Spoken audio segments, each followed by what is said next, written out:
জোরে জোরে বাড়াচ্ছে।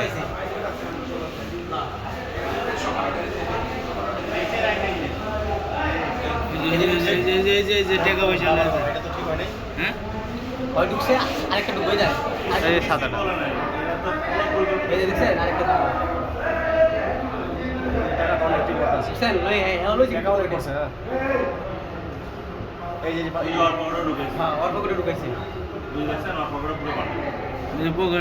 সাদা গেঞ্জিটা দেয়নি ঠিক আছে সাদা গেঞ্জিটা দেয়নি সাদা গেঞ্জিটা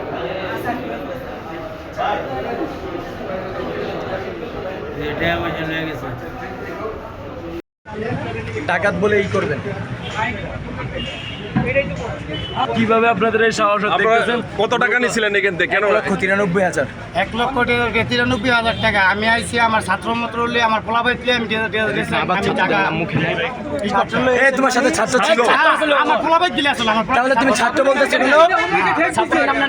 তুমি কি ছাত্র লয়েছো না ডাকাতি করার লাগাইছো না? না না ডাকাতি করো না, আমি জায়গার বিচার চাইতে আইছি। যে জায়গার বিচার চাইতে তাহলে তুমি টাকা নিলা কেন? না মানববন্ধন করে দিয়েছি, আমি টাকা দেই নাই। আরে সিসি ক্যামেরা ফুটেজ আছে, টাকা যে নিচে গেলে আমার জমা দিয়ে দিছি। আর টাকা দললা কেন? না টাকা ধরছি না, আমার অপরাধ হয়ে গেছে, এটা আমি অপরাধ স্বীকার করছি। 90,000 টাকা লুট করছে এবং লুট করার পরে এখানে কোনো ছাত্র ছিল না, ওরা এখানে পাম্পের লোকদের কাছে ছাত্রদের নাম বিক্রি করছে।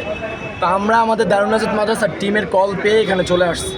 আসার পরে জানতে পারলাম ম্যানেজার আনিস ওনার সাথে কথা বলে যে 1,93,000 টাকা থেকে ওরা 36,000 টাকা ফেরত দিছে, আরও 1,53,000 টাকা ওদের কাছে আছে। এই টাকাটা আমরা ওদেরকে সময় দিয়েছিলাম কিন্তু ওরা দিচ্ছে না। আর এখন ওদেরকে আমরা এখানে হস্তক্ষেপ করার যে ওরা ছাত্রদের নাম নিচ্ছে বারবার, এই কারণে আমরা ছাত্ররা এখানে হস্তক্ষেপ করতে বাধ্য হচ্ছি। আমরা এখন এদেরকে যে রায় 11